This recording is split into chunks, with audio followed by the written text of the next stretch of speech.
Hello and welcome to World Talks. My name is Sasha Farbach.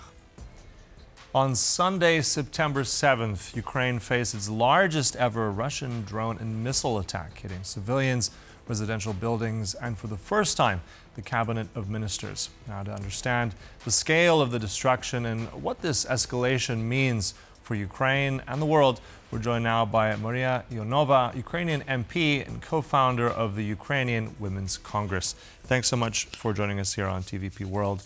Let's just start with these numbers. I mean, it's the largest aerial attack, over 810 Russian drones, 13 missiles, including Iskander ballistic missiles here, not just Kyiv, but it's across Ukraine. What's your initial reaction to this, and what does this mean for, well, any kind of next steps here? It's devastating.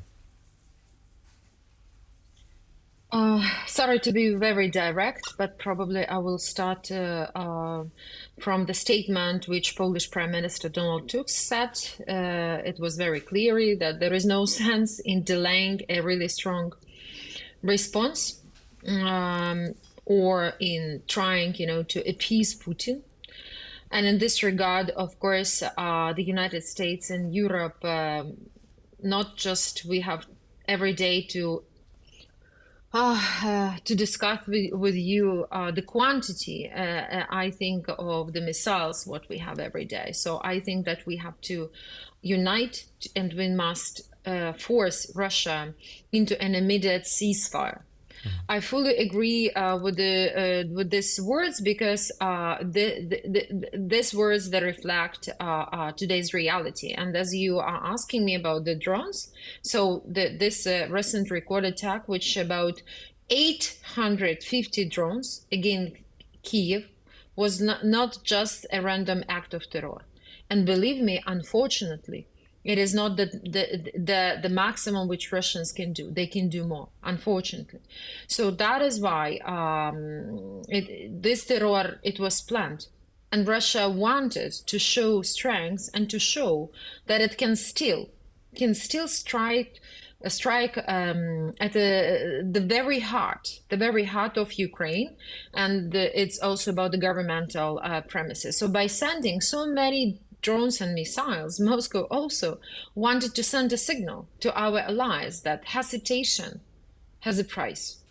So at the same time, of course, this attack showed Russian confidence, because the Kremlin believes that they can escalate without facing red consequences. And that is why we will appreciate that no delays in weapon deliverance and political debates in the West and the lack of clear red lines.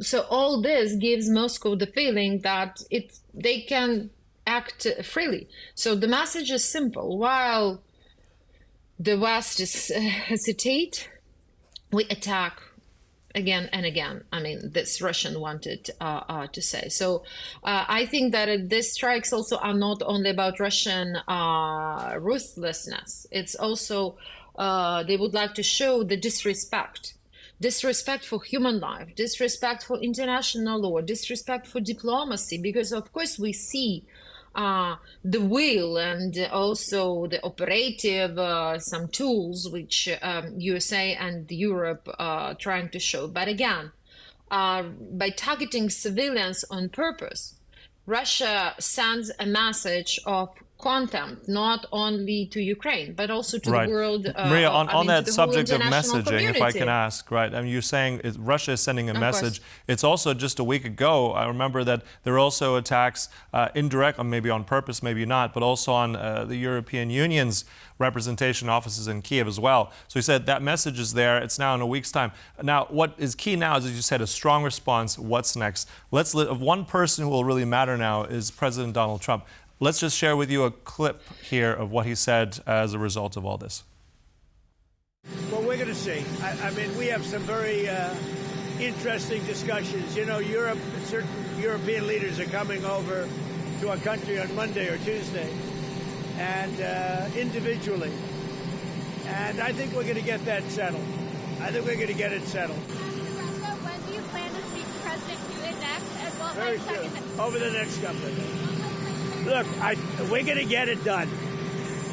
The Russia-Ukraine situation, we're going to get it done. I have confidence we're going to get it done.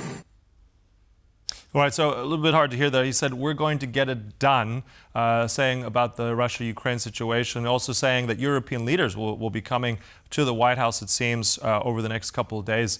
What do you think? Is this now a moment where we're going to get a stronger response from Donald Trump? What is now needed in your mind because of the result of these attacks?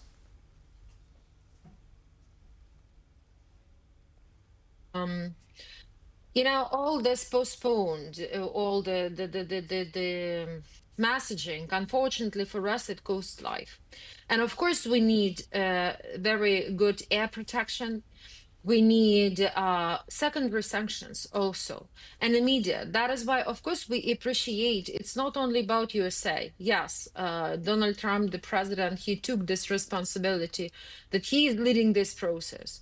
But again, it's our common and in its interest of USA and Europe and Ukraine to be united and to stop Putin in Ukraine. And that is why it's about weapons, it's about strong sanctions, which no delays. It's also about secondary sanctions. And that is why all this coalition of we would like to have coalition of capable and operative partners and to have air protection not tomorrow, but yesterday.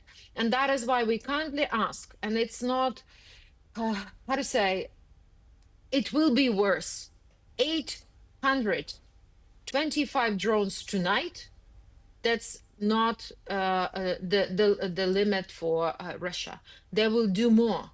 And it's about energy infrastructure, it's about gas infrastructure, it's about, first of all, it's about civilian people. And all these signals, which you have mentioned me, like governmental quartal, EU representative office. So it's also a message that, guys, I'm doing everything I want. You are not answering inadequate. So that is why I go further and I will take more killing people. I will do more hostages and prisoners, and I will do more territories. And we just hear, that the coalition of willingness and so on. First, ceasefire. We have to make Putin to have ceasefire. But for this, we need strong sanctions against Russia, and we need very strong secondary sanctions. It's about that countries who are helping Russians to kill European nation and to make all this terror in Europe. It's not only about Ukraine. That is why we kindly ask not to postpone. And we all have to advocate and also to make such messaging to Donald Trump, to American society, that we need it now and we need it yesterday. The sanctions, this is the only language which he understands. No red carpets, no Vitkov, because Russia is an aggressor. We are, as a country, we are a victim. Not, to change this terminology. Yeah, I mean, with all of this, I'm just wondering, just as we close here, if you can tell us, Mariia, I mean, obviously you said sanctions, that's the key. Europe is doing one thing, coalition of the willing, but can it really be done realistically without Donald Trump really being more involved, as we said? Of course, it should be also USA sanctions and USA part, of course. But I'm saying that all together we have to push. Coalition of willing also have to push Donald Trump that we need it now.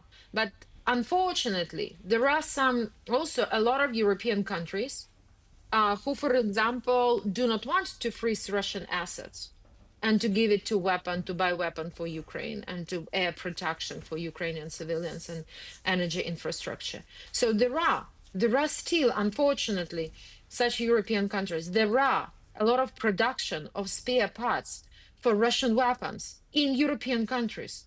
This is the truth and reality, unfortunately. That is why, from one hand, we are getting great support from our partners. From other side, there are production which are not punished, but they're still cooperating with Russian military machine. So that is why, and it's also not only the message for, of course, European countries. This is also the message for that countries on the east, in Asia, not to work with Russia Federation, because again, this resilience, it's not only about Ukraine. It's really resilience of democracy, of international law, rule of law, and international order. Right. Well, I mean, we're still literally, and Ukraine is reeling from this largest aerial attack, and it's clear that the president will be receiving European leaders. We'll see what is decided. If anything will be decided, that we'll cover it, of course. But look, at this point, we thank you for your insights. Stay safe there. That was Mariia Ionova from Ukraine. Thank you.